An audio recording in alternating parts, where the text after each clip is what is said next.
Gracias, Carlos. Un gusto saludarlos en la mañana de hoy. Vamos a dar inicio al panel de lecciones aprendidas en las subregiones de las Américas, tenemos unos invitados de lujo, la doctora María del Carmen Calle Dávila, secretaria ejecutiva del Organismo Andino de Salud, el doctor Alejandro Solís, que es secretario ejecutivo del Consejo de Ministros de Salud de Centroamérica, de Comisca. Tenemos a la doctora Joyce St. John, ejecutiva directora de la Agencia de Salud Pública del Caribe, CARPA, y al ministro de Salud del Ecuador, el doctor Juan Carlos Ceballos López. A todos ellos una bienvenida. Tenemos en este panel líderes de salud de los países y de los mecanismos de integración regional, lo cual es relevante en la medida en que al inicio de la pandemia tuvimos una circunstancia en la que los países prácticamente cerraron sus fronteras, tuvieron dificultades para acceder a los mercados globales para abastecerse de equipamiento e insumos. Sin embargo, los procesos de integración han venido construyendo con anterioridad dimensiones de la salud y la integración. De eso se trata este panel, de sacar lecciones aprendidas de cómo reaccionaron los procesos de integración en materia de salud, cómo de alguna manera se encuentra el desafío de responder de manera multilateral al desafío de crisis como las que hemos tenido. En ese orden de ideas vamos a dar inicio a una ronda de preguntas y de reflexiones. Y la primera que yo quisiera hacer para todos los panelistas, iniciando por la doctora María del Carmen Dávila, ¿cómo usted ve desde la perspectiva de los procesos de integración subregional las lecciones aprendidas? ¿Qué sucedió en este periodo de la pandemia? ¿Y cuál es el potencial de los mecanismos de integración en salud? La doctora María del Carmen Dávila es médica, pediatra y salubrista, magíster en gobierno y gerencia en salud, con doctorado en salud pública, y ha sido asesora regional de salud del adolescente en la Organización Panamericana de la Salud en Washington, y actualmente es la secretaria ejecutiva del Organismo Andino de Salud. Siga usted, doctora María del Carmen Dávila. Tendremos 5 minutos para su primera intervención. Bueno, muchísimas gracias por la posibilidad de conversar con ustedes. Agradezco a los organizadores la posibilidad de compartir con ustedes algunas cosas desde el Organismo Andino de Salud.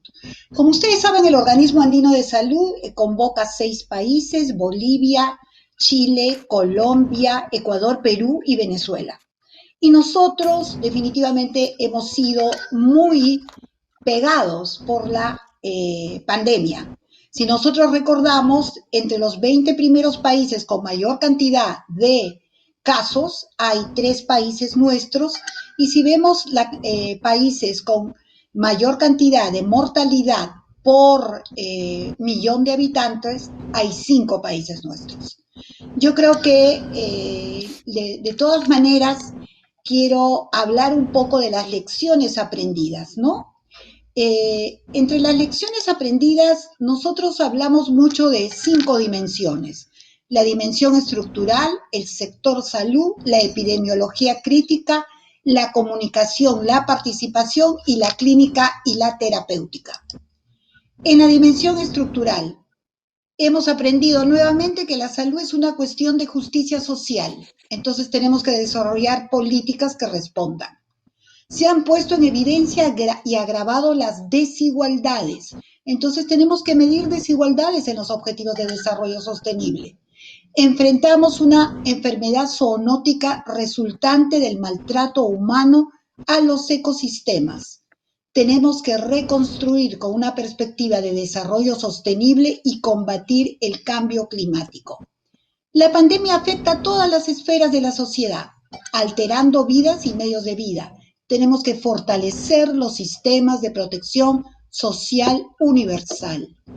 Y el control de la pandemia y la reapertura económica requieren liderazgo, rectoría y gobernanza efectiva y dinámica de los gobiernos.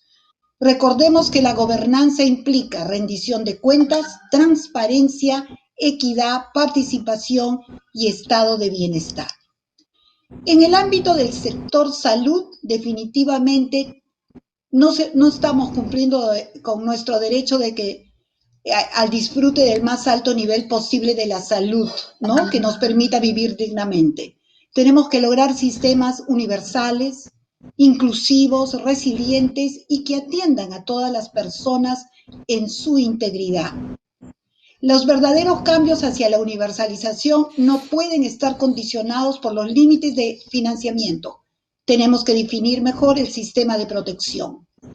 La pandemia ha forzado al diálogo real entre salud, economía, trabajo, inversión, desarrollo, educación, inclusión social, bajo una política de Estado que apuesta por preservar la vida. Es vital priorizar en inversión. No vamos a entrar a un periodo de pandemia, sino de pandemia intermitente. Y eso apuesta definitivamente a la producción pública nacional. Ahí donde la atención primaria de salud es sólida, los resultados han sido matadores. Tenemos que seguir aplicándola. En cuanto a la más efectiva para contener la pandemia, realizar el diagnóstico, la trazabilidad, aislar casos, garantizar y todas las prácticas de cuidado. Los recursos humanos, la infraestructura de servicios, los equipos de protección y el suministro de insumos han sido insuficientes para la demanda generada. Tenemos que incrementar personal de salud con un perfil técnico y humanista, pero también garantizar su contratación, retención y distribución equitativa. Los sistemas de información manejan criterios que dificultan la comparación de los datos y muchas enfermedades e intervenciones han sido relegadas por la priorización de la COVID-19. La investigación, la innovación científica y los intercambios se han acelerado. Estamos tras, la búsqueda de la vacuna.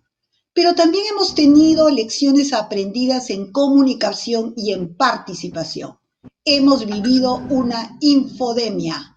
Las estrategias de información y comunicación han sido basadas en mensajes para promover la aplicación de las medidas de prevención, pero necesitamos campañas mucho más grandes. Es evidente la necesidad de mejorar las estrategias de educación en salud, porque estamos hablando de una nueva normalidad. En el área de la clínica y la terapéutica, definitivamente los niños, niñas y adolescentes también se infectan y debemos tomar en cuenta qué cosa pasa con ellos. Para eso necesitamos un abordaje de curso de vida. Al comienzo hablábamos solo de hipertensión arterial, diabetes, enfermedades pulmonares, pero debemos reconocer que el sobrepeso y la obesidad son temas muy importantes que también vamos a tratar en la integración. Las manifestaciones clínicas ocupan un espectro amplio y diverso, pero estamos aprendiendo. Sabemos exactamente que son dos fases y tenemos que usar el arsenal terapéutica según las fases. Y no nos olvidemos de las secuelas. Están ya saliendo los informes de las secuelas y los sistemas de salud tendrán que prepararse para esto. ¿Qué cosa hemos hecho? Bueno, hemos trabajado con los 6 países, hemos tenido reuniones con autoridades sanitarias hablando de cuáles son los desafíos, en qué podemos colaborar, cómo podemos trabajar juntos. Hemos tenido participación activa en espacios de discusión y en proyectos de políticas públicas. Y bueno, estamos trabajando conjuntamente con Parlamento Andino, con la CAN, y vamos a sacar normas comunitarias que van a, digamos, contribuir a la prevención.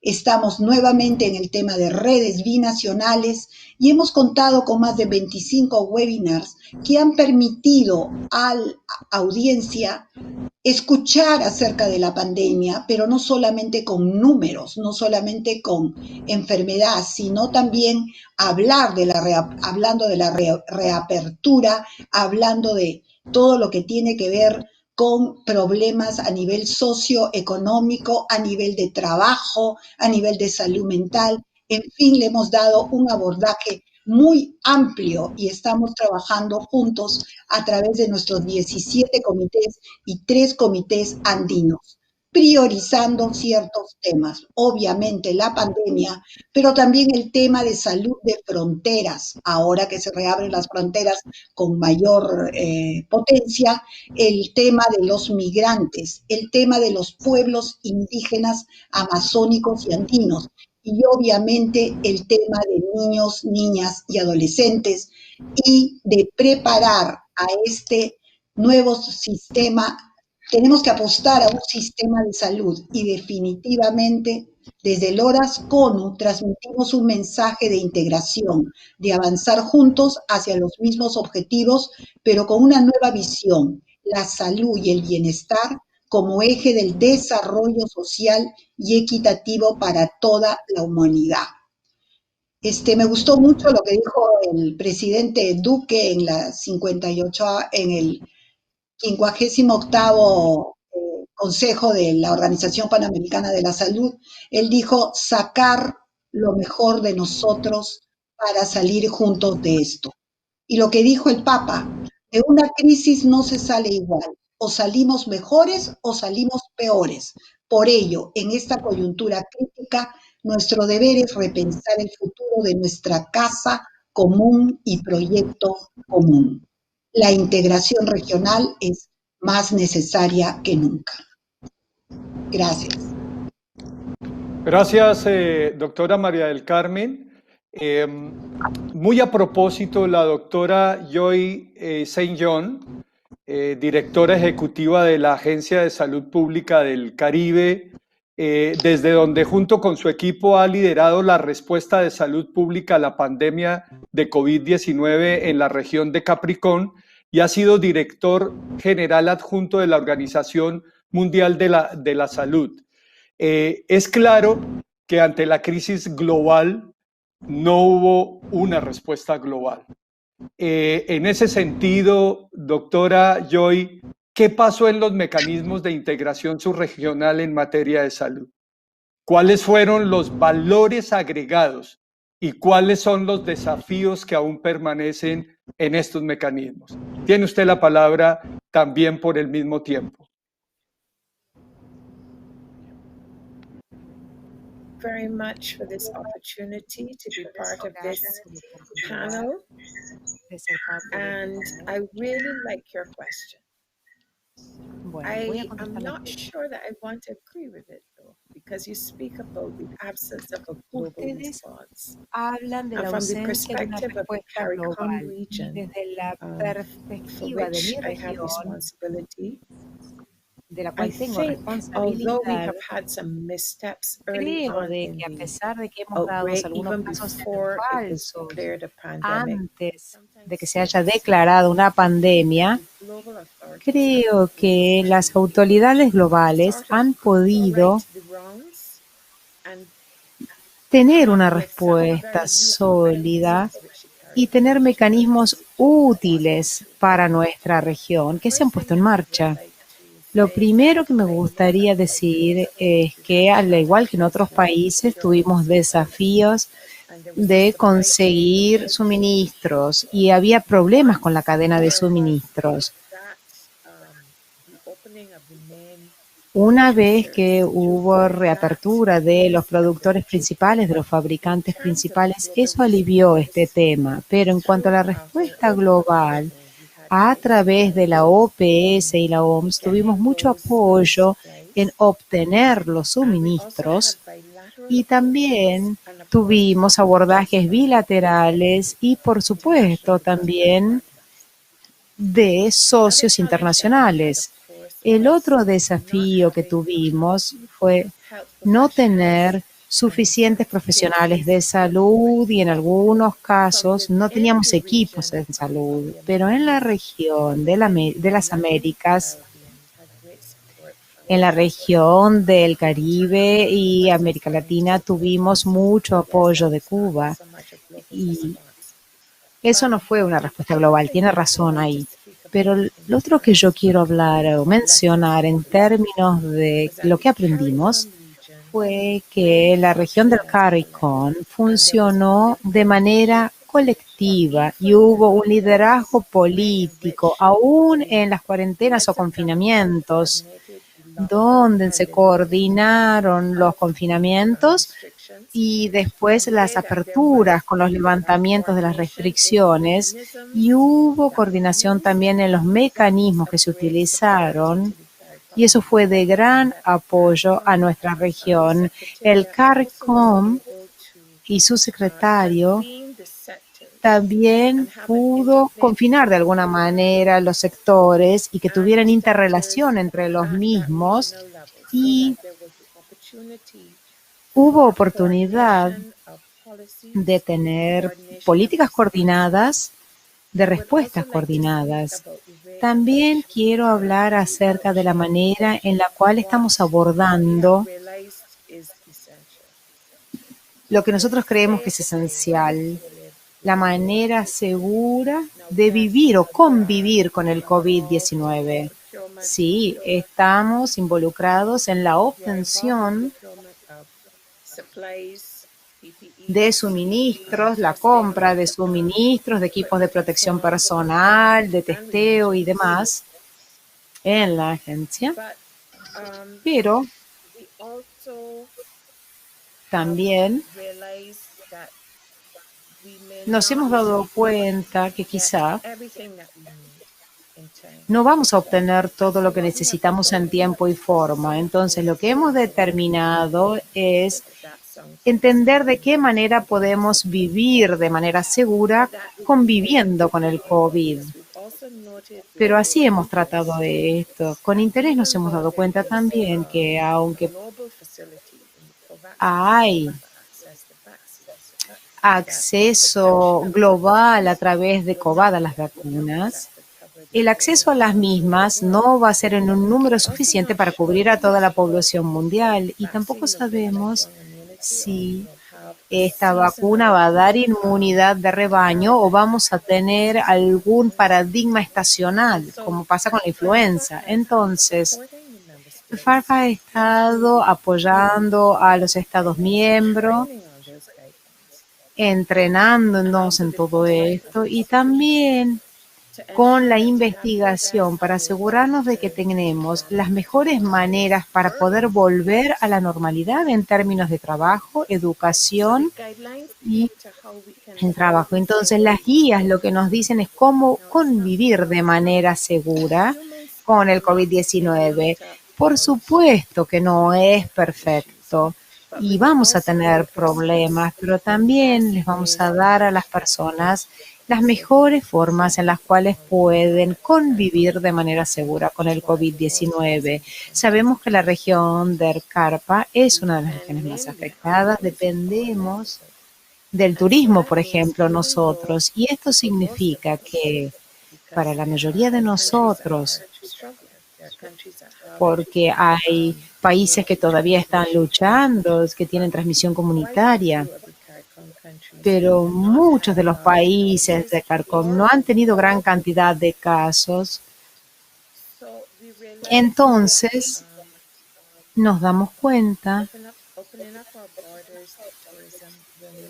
que abrir las fronteras para el turismo, vamos a tener oportunidades constantes porque van a aparecer nuevos casos de enfermedad en nuestras costas. Entonces hemos estado trabajando con la industria de la aviación y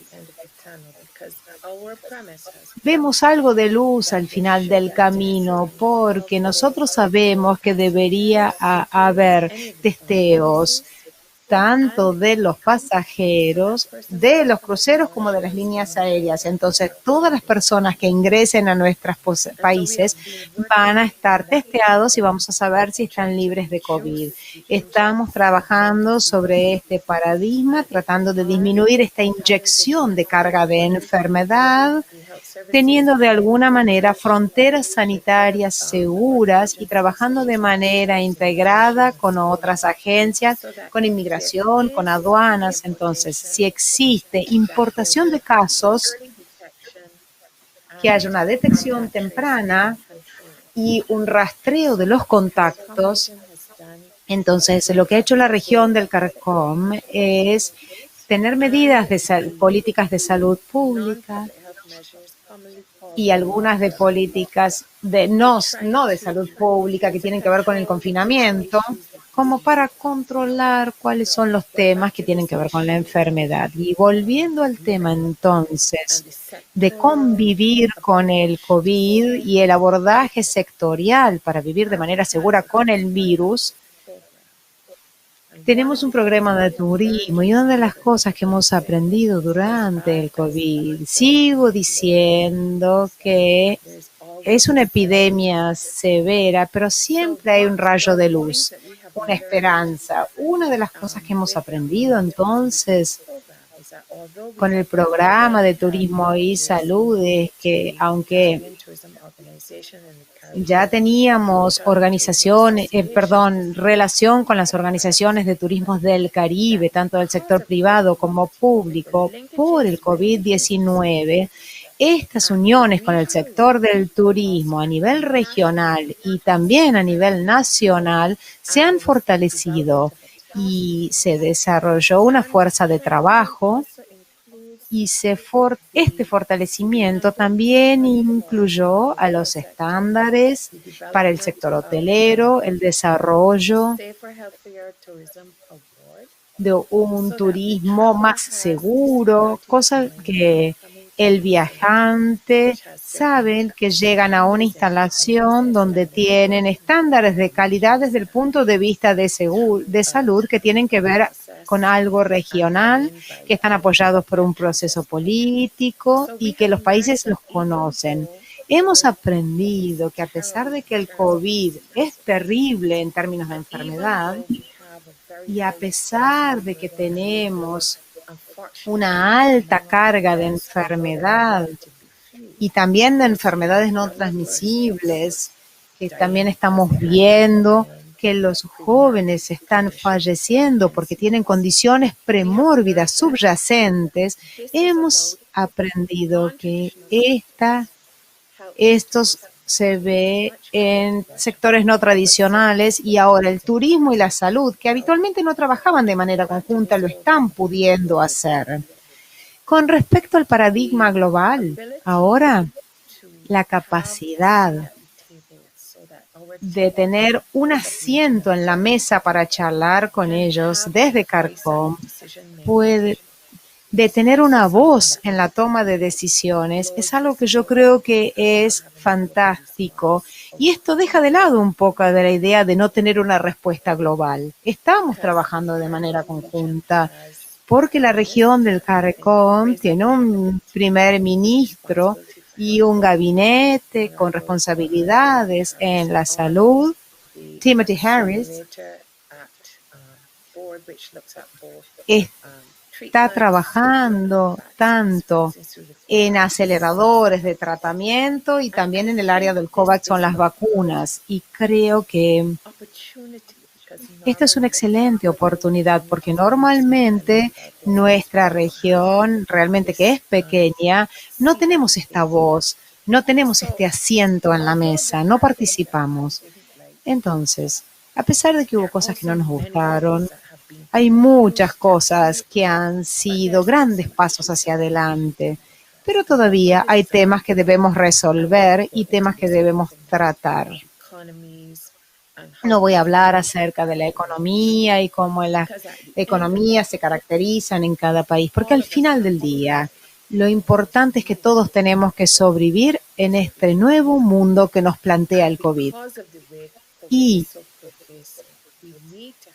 porque el COVID es tan invasivo, necesitamos tener unos cambios en nuestras economías y cómo entendemos las economías, los datos de la misma, porque si no, vamos a hacer cosas que nos van a hacer perder vidas. La región del CARICOM es pequeña, la población es un gran recurso, no tenemos millones de habitantes, pero sí tenemos gente que puedan cubrir nuestro mundo, porque tienen la experiencia, porque nos conoce y tenemos que entrenar a nuestra gente. Y hemos tratado de encontrar formas en las cuales podemos preservar nuestra gobernanza.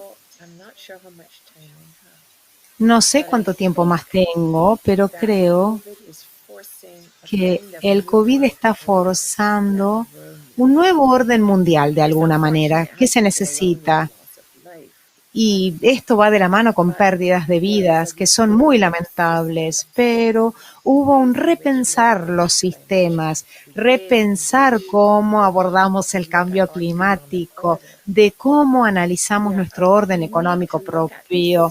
Necesitamos analizar los sistemas porque el COVID nos está haciendo mirarlos de otra manera y nos está haciendo entenderlos. Entonces, como siempre digo, hay una luz de esperanza. Creo que la respuesta global ha mejorado. Hay mucha desigualdad, sí, hay mucho egoísmo, pero esto está mejorando y espero que esta región de las Américas pueda de alguna manera mostrarle a otras partes del mundo cómo podemos vivir de manera conjunta, cómo podemos integrarnos, cómo podemos colaborar. Muchísimas gracias. Gracias, doctor Joy. Gracias por su intervención. Ahora, y gracias por el tiempo también. Tenemos a la intervención del doctor Alejandro Solís, que es el secretario ejecutivo del Comisca. ¿Cómo fue la respuesta desde Centroamérica, doctor Solís?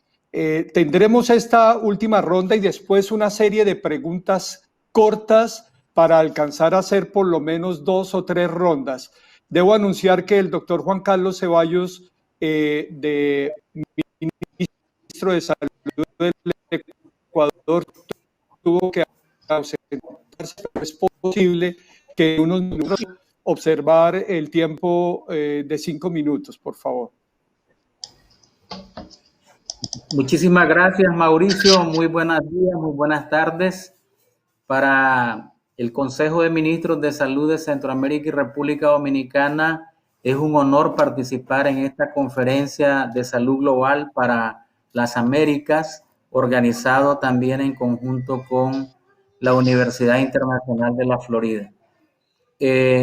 Como ustedes saben, nosotros en la región de Centroamérica y República Dominicana constituimos la región del SICA, del Sistema de la Integración, que es producto de la firma del protocolo de Tegucigalpa en la década de los 90, posterior al arreglo que hubo por los conflictos bélicos que teníamos.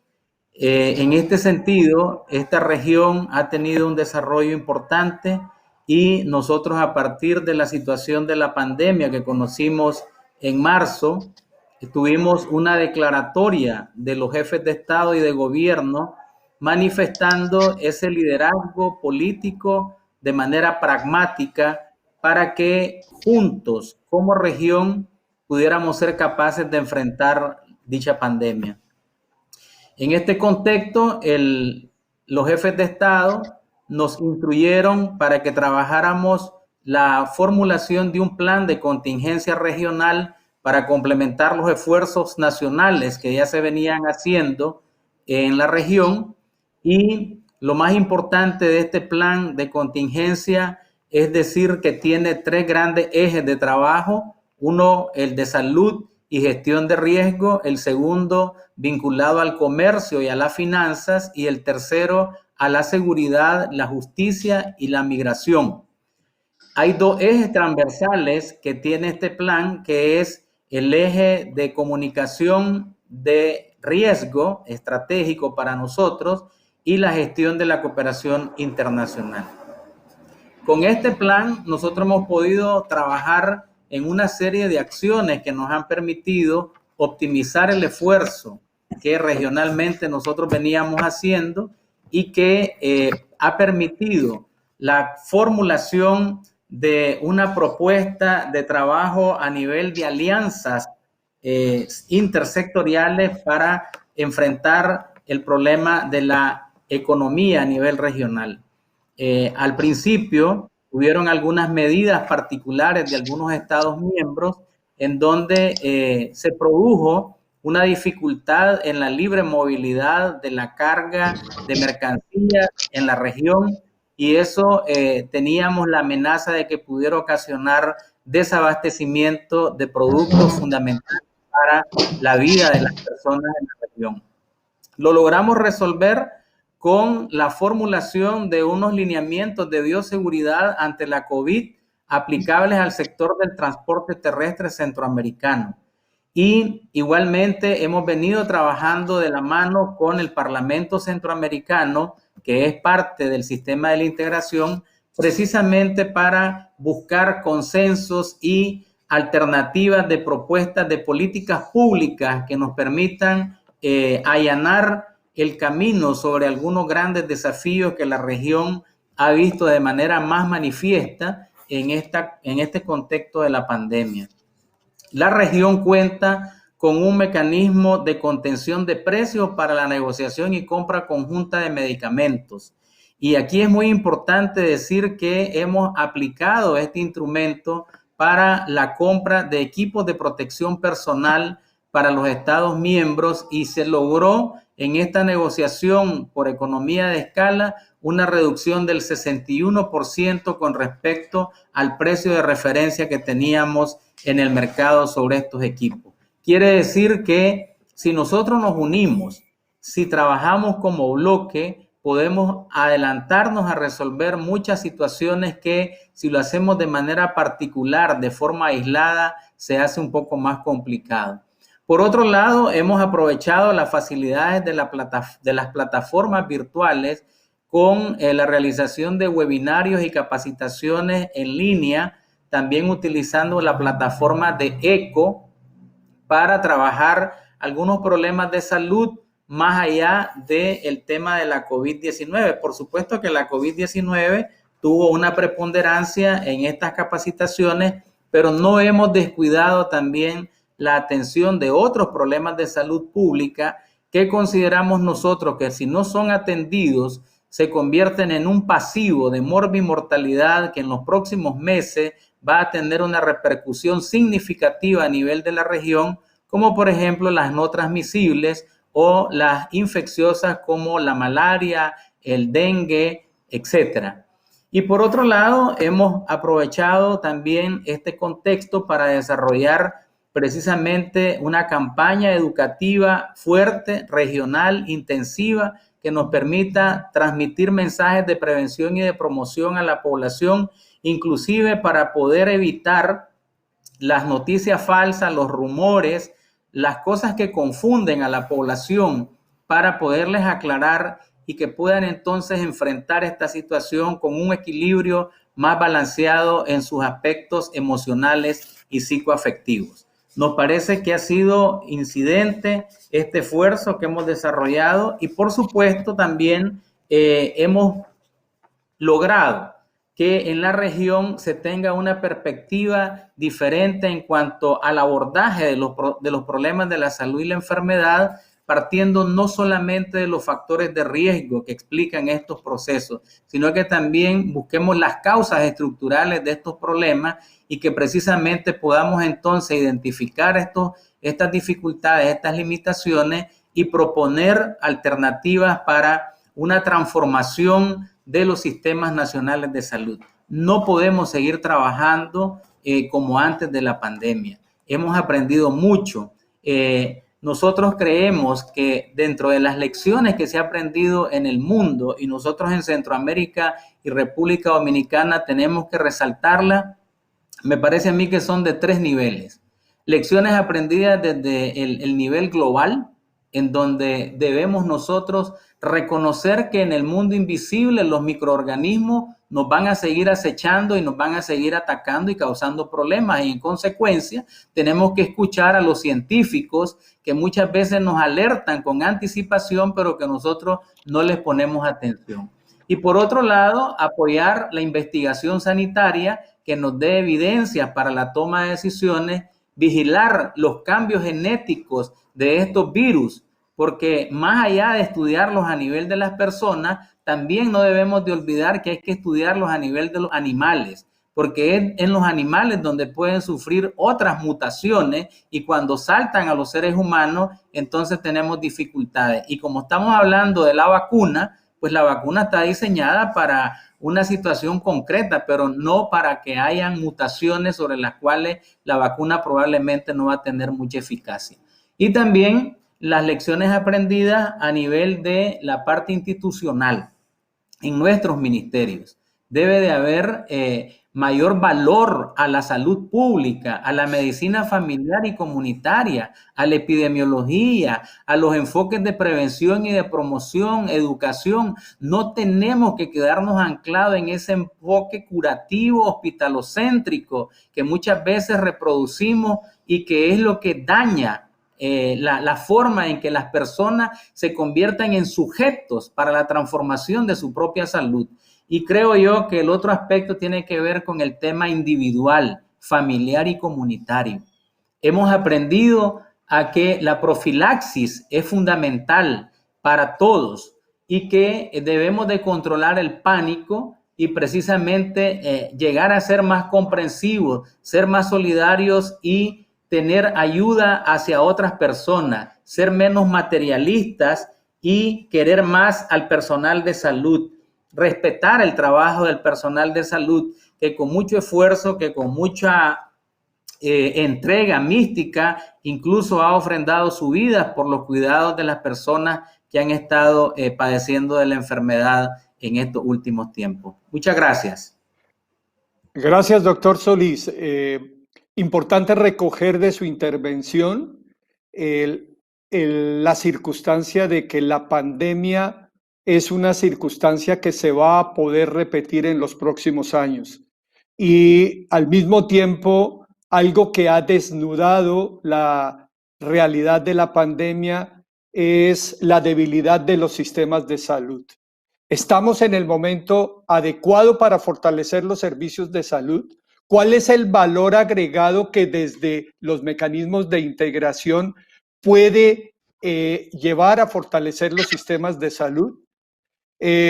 Uno pensaría que los procesos de integración entre los países no es solamente para la libre movilización de bienes y servicios, sino es para la movilización de los seres humanos que son portadores de derechos.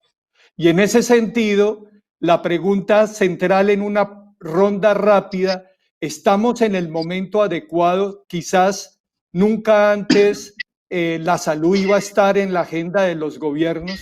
¿Estamos en el momento adecuado en que con liderazgo los mecanismos de integración puedan plantear la transportabilidad del derecho a la salud entre los países? Por favor, 1 minuto por cada uno de ustedes en ese sentido. Doctora María del Carmen. Definitivamente, estamos en el momento preciso.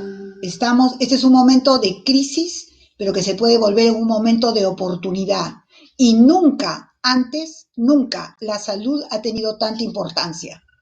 Y yo creo que este es el momento en que debemos apostar a redes de servicios en nuestras fronteras. Debemos apostar a atención primaria como bisagra de los 3 niveles y a un mejoramiento del primer nivel de atención, y debemos apostar a producción nacional y regional de lo que son dispositivos, medicinas y obviamente no olvidar a un recurso humano más capacitado, pero también con un sentido más humanista.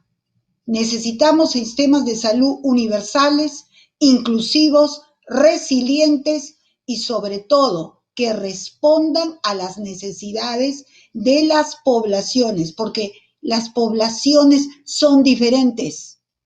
Tenemos poblaciones indígenas, tenemos poblaciones urbano-marginales, tenemos poblaciones con discapacidad, tenemos poblaciones en pobreza extrema, son distintas. Así que también nuestros sistemas tienen que responder a las poblaciones y priorizar el tema de determinantes sociales. ¿Cómo puedo pedir yo una nueva normalidad si no todos los países tienen agua todo el día para lavarse las manos? Ok. ¿Quiere decir eso que estamos en el momento de las políticas públicas compartidas entre los países? Que en lugar de cerrar las fronteras, debemos de encontrar mecanismos en medio de la crisis por la pandemia para sumar porque juntos somos más que separados. Y sin embargo, existe ese desafío. ¿Qué opina la doctora Joy?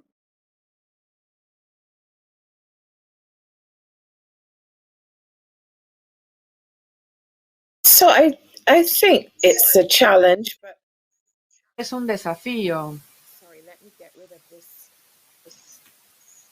phone so that I don't hear myself. It's a challenge, but Es un desafío, pero because of that, a por way that we eso can really shape this es una manera en que opportunity. realmente compartir esta oportunidad. It's a marvelous opportunity. Esta es una And oportunidad maravillosa. she put a tall order La for doctora que habló antes in terms of all of the puso things that she este wants tema del orden y de todas las Um, cosas que quisiera que but she did something participen, that I mencionó, pero totally ella agree with, hizo which algo is con la que estoy having muy de health acuerdo, que es as a tener la foundation atención for most of primaria our como interventions. base de la mayoría de The nuestras intervenciones, integration and porque entonces vamos a lograr prevention la educación, firmly la cemented. prevención And it's en forma cheaper cimentada provide firmemente. Y es services. una forma And it is más not just the económica de proveer equipment, servicios de salud y no es solamente algo que tenemos que access. tener, sino el Right is one acceso thing, but es access importante. is El really rubber hits acceso me. es algo que es But I muy want to say importante. one thing. Quiero decir una cosa sobre los profesionales de la salud o los trabajadores de la salud. I don't think we've done a good job in No looking at creo que their hayamos hecho un buen trabajo con And I el tema de think we analizar need su to salud strengthen our mental mental y health creo que hay que services, fortalecer not nuestros just servicios de for salud mental, no patients in solamente para el clinics, público general, sino pacientes en las because clínicas, sino también para nuestro this is the personal mother de of all salud. pandemics. Esto It is a es la marathon that we are madre de running at todas las full pandemias. Es speed, una and maratón que estamos people are corriendo a just una velocidad tremenda y la expecting. gente I want se to put espera in a que plug se for strengthening desempeñen. mental health Y quiero services, decir que hay que fortalecer for los having servicios de salud mental para interventions nuestro which personal, o make sea, them tener look intervenciones que important. los hagan And saber qué then importantes que in son terms ellos. of Y the también borders and respecto so on and so de forth, we have las I spoke fronteras y about this testing demás, before travel. We've got esto to se habló de speed up los our test antes de services viajar. Tenemos que of acelerar nuestros lab servicios testing and de getting back testeos de results. laboratorio We need to y la have obtención de los cheap, resultados. well, Tenemos let's que say we've got tener to en have forma affordable económica, PCR. We have not got accesibles las antigen PCR. No antibody tests which are tenemos low test de for anticuerpo antígeno que diagnostics. permitan So we have el to diagnóstico. O sea que ramp up tenemos what is que available, poder what is mejorar lo que affordable, tenemos so disponible, that we lo que es can have safe accesible travel. para poder lograr el Protocols, if you viaje, que look los at viajes sean protocols for all seguros. the Si regions miran for los safe travel, protocolos de todas las social regiones para los distancing, viajes seguros, el masks, distanciamiento hand social, los washing, barbijos, las mascarillas, all lavado of de that is manos, fine. We can get all of that todo eso está muy across the bien. world. Podemos lograr todo There's eso en some todo el mundo. Bueno, countries that por resist it, supuesto que hay algunos países que lo resisten, pero but the los protocolos facilitation están. is to Pero have facilitar access to esto testing so that será we can lograr have acceso a los the testeos para que same podamos safety lograr right now movilizarnos en in forma countries segura. because we haven't got Hemos that visto regulation. We que en haven't este got some momento no está eso en regulation. los países. Tenemos que Unfortunately, encontrar alguna vaccinations, forma de lograr COVID esto. doesn't care, so we've got to El find a way COVID to no le make that importa todo eso. Tenemos que humans encontrar una humans. manera de hacer que les importe a los seres humanos, Gracias, al doctora menos. Joy. acceso real a los servicios, es lo que reclama la ciudadanía. Lo está logrando Centroamérica. ¿Qué valor agregado desde el mecanismo de integración en salud centroamericano se puede dimensionar? Doctor Alejandro Solís. Muchas gracias. En primer lugar, yo creo que tenemos que reconocer que estamos en un tiempo crucial para llevar adelante esos cambios, pero tienen que ser cambios pragmáticos, no retóricos. Realmente en nuestra región nosotros consideramos que el derecho a la salud es irrenunciable, es innegociable, y en consecuencia la política pública tiene que tener correspondencia con ese mandato que tenemos para que el acceso universal, la cobertura universal sea una realidad. Pero para esto requerimos voluntad política de nuestras autoridades. Y no solamente de los gobiernos, sino que estamos hablando de la voluntad política del Estado como la estructura máxima que contiene todos los poderes que dan la vida y legitimidad a las transformaciones sociales. Por otro lado, las autoridades nuestras tienen visión estratégica que nos permita colocarnos en perspectiva hacia adelante, hacia el futuro, reconociendo que el virus es un virus que va a ser endémico y va a ser estacional en nuestra región. Y por otro lado, sin descuidar lo que he dicho anteriormente, el tema del financiamiento es crucial. No podemos nosotros tener sistemas de salud que se quieran transformar con una inversión en salud que tenga menos del 6% del Producto Interno Bruto. No es posible hacer transformaciones profundas para beneficio de la población. Y por otro lado, nosotros creemos que ese recurso tiene que ir dirigido hacia aumentar las capacidades institucionales, como ya se ha dicho. Por lo tanto, nosotros consideramos que hay las condiciones en este momento para hacer transformaciones verdaderas y no simplemente aquellos procesos de reforma que se dieron en la década de los 90, en donde lo que fue simplemente hacer ahí es ajustes estructurales, compactación del Estado, reducción del personal de salud, desaparición de muchas unidades precisamente por falta de financiamiento, cambiar el rol del Estado que debía de asumir esta responsabilidad, y por lo tanto ahora tenemos que dar un giro de 180 grados para poder garantizar que estas políticas públicas realmente tengan un impacto en la población y que ellos puedan sentir verdaderamente que los servicios de salud son accesibles, no hay barreras, tienen calidad y que además les dan un trato humanizado, que al final es lo que la gente necesita, sentirse como persona cuando llega a visitar una unidad de salud y no como un paciente más que es atendido. Gracias, doctor Solís. Sí, la comisión de alto nivel de la OPS en su momento mencionó que no menos del 6% del Producto Interno Bruto. Sin embargo, las brechas que ha dejado la pandemia y la desnudez que ha producido en los sistemas de salud nos llevaría a pensar que el porcentaje debería de ser mucho más y no menos del 30 al 35% en atención primaria y no más del 15% en gasto de bolsillo. Una última pregunta para despedirnos. Se nos agotó el tiempo y despidamos este panel con visión de futuro. Para el 2021 se viene un desafío importantísimo con relación al acceso real a la vacuna.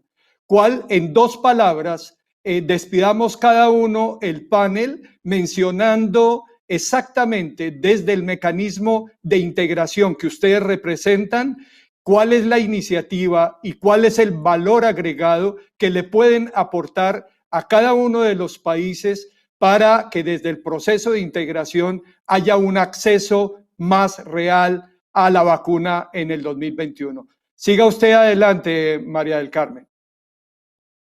En este momento se está llevando a cabo el webinar acerca de calidad, acceso y equidad de vacunas. Ese es el webinar que hace el Horas CONU y nosotros hemos comenzado a trabajar muy fuerte con los directores de inmunizaciones de nuestros 6 países. Estamos, digamos, colaborando, haciendo lo que le toca a nuestra organización, es a través de la integración regional contribuir a la salud y el bienestar. El tema de vacunas va a ser un tema muy importante. Yo creo que va a ser muy, muy importante porque todavía no tenemos muchas cosas claras. No tenemos ninguna aprobada, no sabemos cómo va a ser la cadena de frío, no sabemos cuál va a ser la vía, no sabemos cuántas dosis van a ser y realmente hay muchos mecanismos, todos están en COVAX, también hay reuniones bilaterales con laboratorios, pero definitivamente lo que necesitamos es acceso oportuno, calidad, ¿no? Calidad, seguridad y que llegue a todos los que tiene que llegar, ¿no? Quizás en varias fases, pero definitivamente estamos apostando a eso. Muchas gracias. Gracias, doctora María del Carmen. Doctora Joy, acciones concretas de integración. ¿Cuáles son? En medio minuto, porque está acotando el tiempo, por favor. We are working hand in hand with PAHO in terms of the vaccines. So, la OPS va a apoyar a los países para conectarlos con las instalaciones de COVAX. Lo que nosotros estamos haciendo desde CARPA, porque recibimos dinero de la Unión Europea, está ayudando con los pagos iniciales para aquellos países que han hecho todas las tareas administrativas pero necesitan el dinero. También estuvimos analizando este tema de qué se apoyaría en relación a quién va a recibir la vacuna y hemos utilizado esta fórmula desde el principio, para la obtención de los suministros, para la compra de los mismos, para la compra de equipos de protección personal. Lo basamos todo en perfil de edad, en comorbilidades, en grupos de riesgo, en qué otro apoyo pueden llegar a tener para conseguir, por ejemplo, la vacuna por ellos mismos de manera privada. Entonces, vamos a estar trabajando con la OPS y los Estados miembros para definir estas formas o estas guías para ver quiénes reciben la vacuna para que esto sea obtenida de manera equitativa. Y después queremos apoyar en este tema del uso adecuado que se le da a la vacuna. Vamos a trabajar con la OPS en esos mensajes también. Últimas palabras, doctor Alejandro Solís. Despida usted el panel con una visión de futuro en Centroamérica. ¿Qué va a suceder desde el organismo que usted dirige en pro de la vacunación de la población centroamericana? Muchas gracias. 3 cosas concretas. 1, estamos haciendo un planteamiento a través de la Secretaría General del SICA para que nuestros presidentes se reúnan y tomen la decisión de hacer una negociación de bloque. No vamos a entrar a hacer una negociación particular. Eso no es bueno, no va a llevarnos a nada. Tenemos que negociar en bloque y si se puede hacer con el bloque mesoamericano sería fantástico. Pero el sistema de la integración debe de procurar negociar en bloque. 2, tiene que haber una reunión extraordinaria de los presidentes y del Consejo de Ministros para tomar las decisiones que puedan impulsarnos a nosotros hacia acciones concretas para que consideremos no solamente una opción de la vacuna. Hay distintas opciones a nivel mundial y todas hay que colocarlas sobre la mesa porque de todas hay que aprovechar lo mejor para poder servirle a nuestra población esa vacuna en el momento oportuno para que nadie se quede atrás y todo el mundo goce de la prevención que es tan esperada por este instrumento tan maravilloso científico que es el que nos tiene que dar un cambio en la nueva normalidad. Muchas gracias. Muchas gracias. Gracias a todos ustedes por su participación. Estamos culminando el panel. Tendremos un break de 30 minutos. Muchísimas gracias por su atención.